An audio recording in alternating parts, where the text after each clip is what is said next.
Bilancio positivo per la 30ª edizione delle giornate FAI di primavera.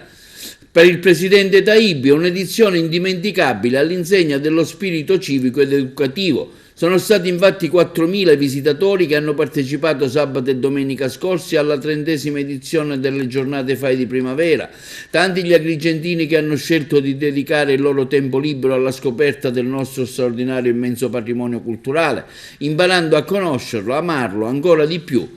Un fiume pieno di giovani, studenti, docenti, visitatori che hanno affollato le vie, vicoli, piazze e cortili di Agrigento e Favara per questa edizione indimenticabile all'insegna dello spirito civico ed educativo che da sempre unisce il FAI e gli italiani.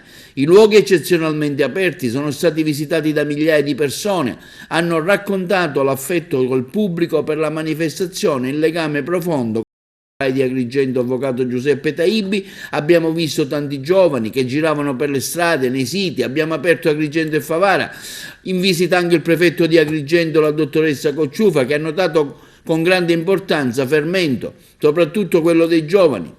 La scuola è protagonista di questa 30ª edizione, come racconta la responsabile FAI della scuola Anna Rita Gangarrossa, che ringrazia gli istituti scolastici e il privatatore di Agrigento.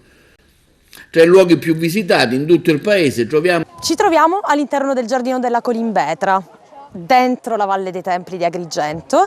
Per le giornate FAI di primavera abbiamo accolto già più di 1.200 visitatori, segnale che la gente ha bisogno di tornare a vivere, ma soprattutto ha bisogno di recuperare quel contatto con la natura che è andato perso, soprattutto in questi ultimi anni.